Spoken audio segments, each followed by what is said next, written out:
Update. I told my 35-year-old brother to stop expecting me to support him. He freaked out. Original post.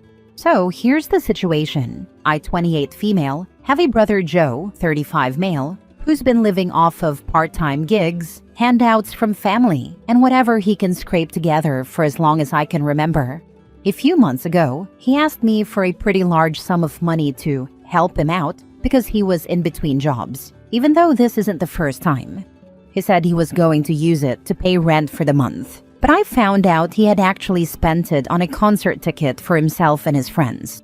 I got really frustrated because, at his age, I feel like he should be more responsible, especially considering that he has been given multiple chances to stabilize his life. I told him it wasn't fair to keep asking family for money when he's not even trying to find a steady job. I even suggested he start looking into getting some proper work, even if it's not ideal, and stop relying on getting by with gigs and temporary stuff. He got really upset and accused me of not understanding his creative lifestyle and said I'm too caught up in conventionality.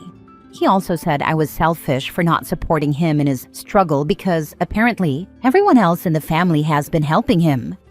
Now he's not speaking to me and I feel guilty, but at the same time, I'm kind of at my limit with him not making any real effort. So, am I the a-hole for telling Joe to stop expecting me to support him? Now for the top comments before reading the update. You're the a-hole for enabling his lazy butt, not writing him off sooner, and lacking the self-esteem to clearly recognize you're being abused. Ignore him. He deserves no contact for at least a decade. Context: someone who is actually part of a very large but healthy family. He is my brother after all. I hope you also understand that. You are doing this to yourself. Don't complain if you continue to give him money. As for your family, if you stop enabling him, tell them you are done, and they can continue to enable him themselves of just stop talking to you about it. I'm not going to do that anymore. I learned the lesson. Not the a-hole. You understand his creative lifestyle better than he does, and you're not willing to fund it. He can live his creative lifestyle all he wants, on his own dime. You know he's not going to stop this unless forced to stop it. Friends and family giving him money is not helping him. It's hindering him. He can never grow all the way up and learn to fly on his own with such a huge safety net beneath him. Cut him off cold. Yes, I am starting to think the same way. As others have said, not the a-hole, as long as you stop enabling him. Look, I'm a mess. I need a lot of help in my life. I'm no freeloader though. The only person anyone should be going to for stuff like this is their parents, sometimes. I could totally paint myself as a tortured artist who doesn't want to abide by conventionality, but I also don't want to be freaking homeless. That means taking care of myself. I'd love to have people give me money so I could write all day and actually use the money to live on instead of buying concert tickets. But yeah, the world doesn't work that way. Your brother is also way too old to have not figured this out. If he were 21, 22, heck even 25, it'd kinda be a different story. But 35? Get lost, man. Your brother's a freeloader. While I wouldn't necessarily tell him all this, I'd just stand firm and tell him you can't support him anymore, financially or otherwise. He's an adult, and he can take care of himself. You could even say that instead of mooching off others, he could try coming up with creative solutions to fulfill his dream of living unconventionally. There's nothing creative or unconventional about freeloading. Sloth is as old as time. That's a really nice point. I would think the same way if he was not my brother, but I am done with this situation. Now for the update. Okay, I need to share something wild. After I posted yesterday, I wasn't expecting the response I got. But here's the plot twist. My brother Joe showed up at my place this morning. He wasn't just upset. He was furious. And honestly, the conversation was even worse than I expected. He told me, straight to my face, that I was ruining his life, and that I was no better than the rest of the family who enables him. He went on and on about how I've never understood his struggle as a creative person, and how it's unfair that I don't support him in the way he needs. He also accused me of being a robot in a capitalist world, and said I was too obsessed with normal life to appreciate what it's like to live with passion.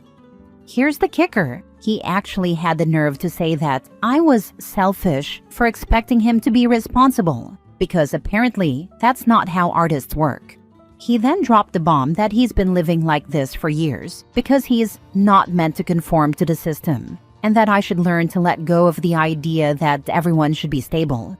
This was a whole new level of denial. He genuinely thinks the family is supposed to fund his lifestyle because it's part of his artistic journey.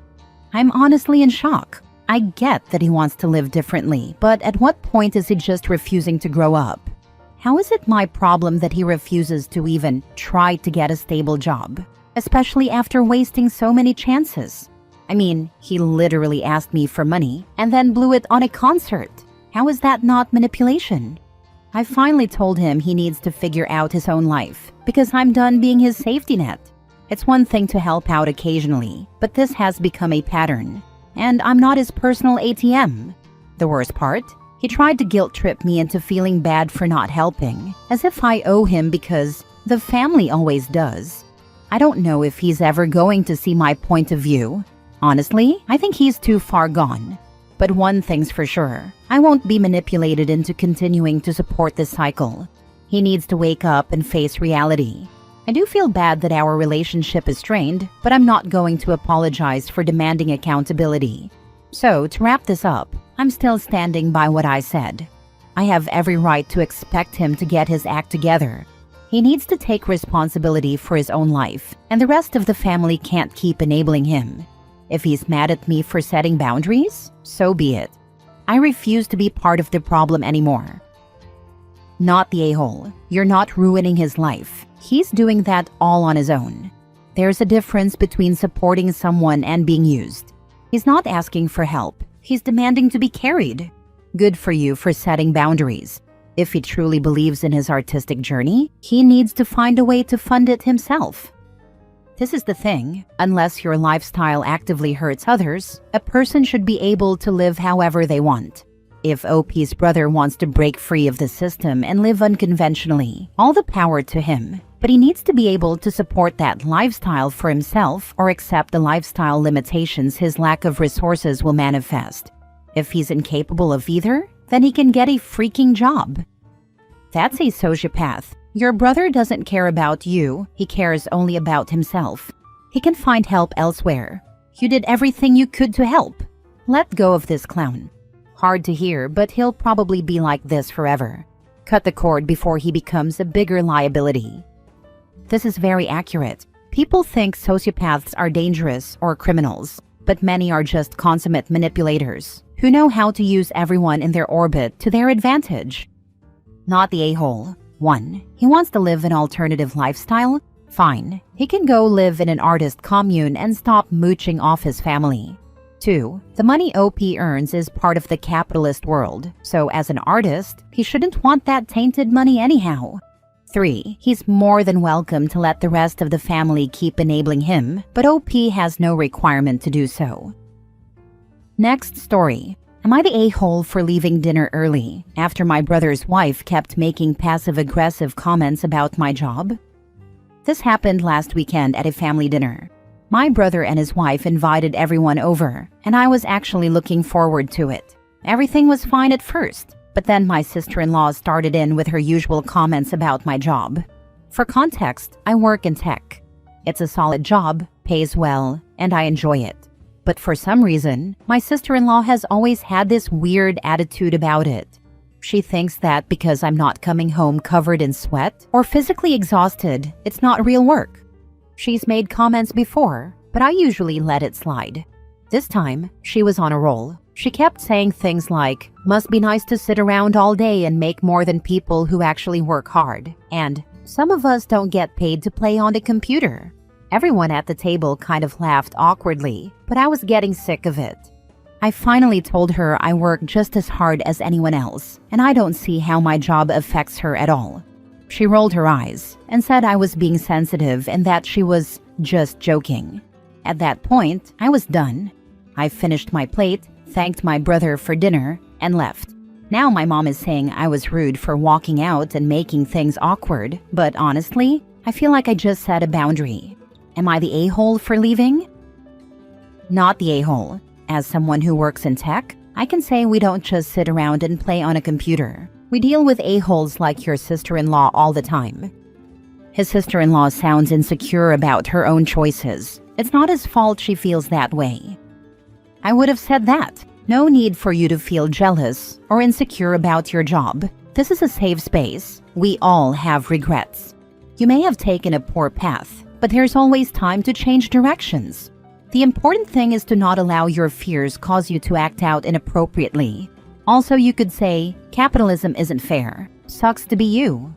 Does she even work? Not the a-hole, but it sounds like your whole family feels some kind of way about your career choice, which means you can choose to lower your contact with them when they are together as a group like that, or you can change how you respond.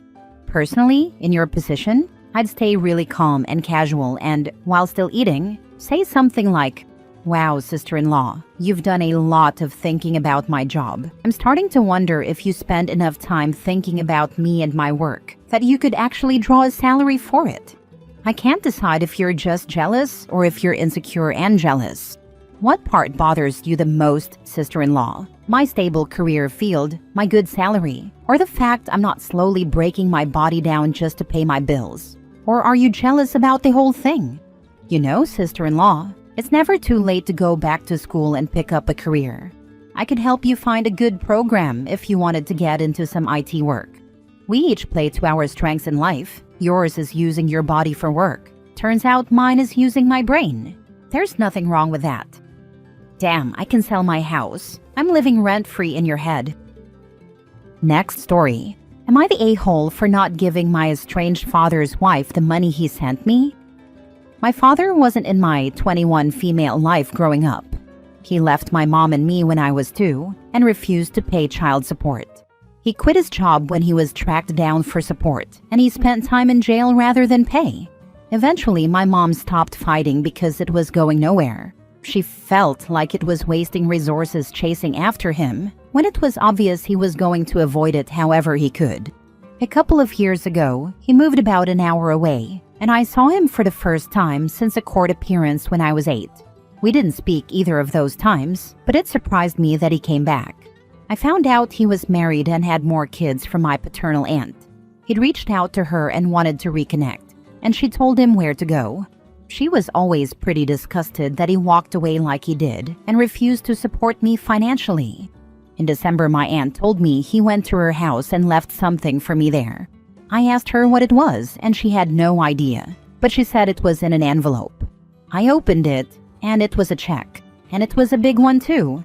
I tried giving it to my mom, but she told me to keep it and said he owed me, that he abandoned me, and it was the least I deserved. I tried telling her she deserved it more, but she wouldn't even entertain the idea. So after confirming it was legit, I lodged it into my account. Then his wife came looking for the money by going to my aunt's house for me. My aunt made her leave, and I wasn't even there, but she showed up a few days later when I was there and demanded the money. She said it was money that was meant to go to her kids, that he had no right to drain their accounts for me. I told her it wasn't my problem, and my aunt threatened to call the cops. She showed up at my aunt's house again a few days later, and my aunt followed through and called the cops. But apparently, this woman left a message that I was selfish and entitled, and that I stole it from her kids. Am I the a-hole? Now for the comments. You stole nothing. Her kids have been supported by that deadbeat all their lives, and she didn't care whether you were dead or alive, or if you had food to eat or clothes to wear. That's all the back child support that deadbeat owes you, like your mom said. You are entitled to that money and did not steal anything from anyone. Keep calling the cops every time she shows up.